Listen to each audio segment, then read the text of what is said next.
If someone wants to do the kind of work that I've been doing, and you didn't come out of radio, because I felt that radio is a very one-on-one medium where you talk into the microphone, but you're only speaking to one person, no matter how many hundreds or thousands or hundreds of thousands of listeners you have, you're only talking to one person. Live from Radio City Music Hall. So I would say if you're not going to be a DJ, but you want to get into live announcing or promo, find someone to study with. Really, studying is the key. Getting a great coach to study with.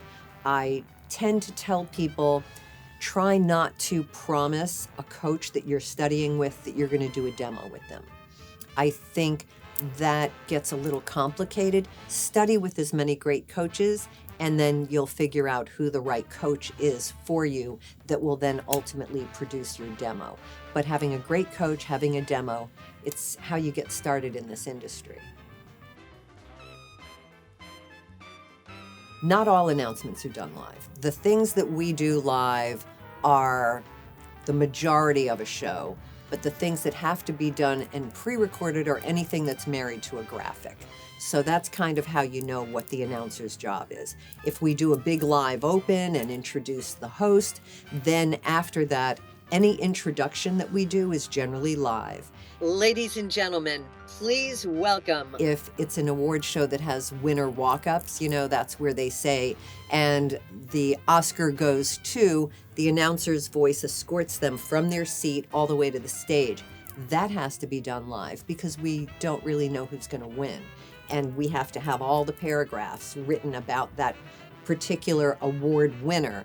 And then I have someone that sits with me, and when it's time to, as soon as that announcer or that winner is announced, we find their paragraph and I read it, or that's what the job is, to get them to the stage. And then the other things we do are bumping out to commercials or coming back from commercials, reintroducing. It's a pretty important job, but it's very under the radar. If you're doing it right, people don't even notice.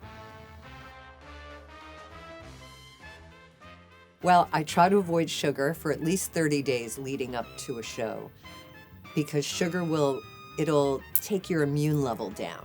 So sugar, citrus creates phlegm, dairy creates phlegm. So I avoid all of the things that can possibly, under a really stressful situation, your immune level drops. You don't want a cold or something dropping in on you between rehearsal and an actual show.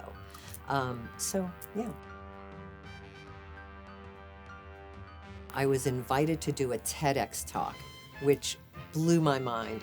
The head publicist for the Oscars, Steve Rohr, he's been so kind to me over these last 3 years of doing the Academy Awards, always giving me the opportunity to have interviews and talk about what I do. He apparently had done a TEDx talk in Fargo, which is the largest in the country, over 2,000 people. And he invited me to do a TED talk there. I thought about it and I decided, yeah, let me do it. I'm going to go for this. And it's a 10-minute TED talk. Nightline Mystery Diagnosis will continue.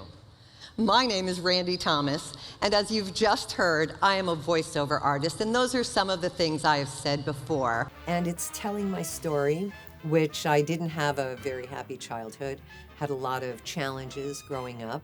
But I think when you can overcome certain challenges, the reward is that when you live a life where you're really tapped into your passion, your dreams, and doing it in a caring and hopefully helpful way to open doors for other people when you've managed to crack them open for yourself.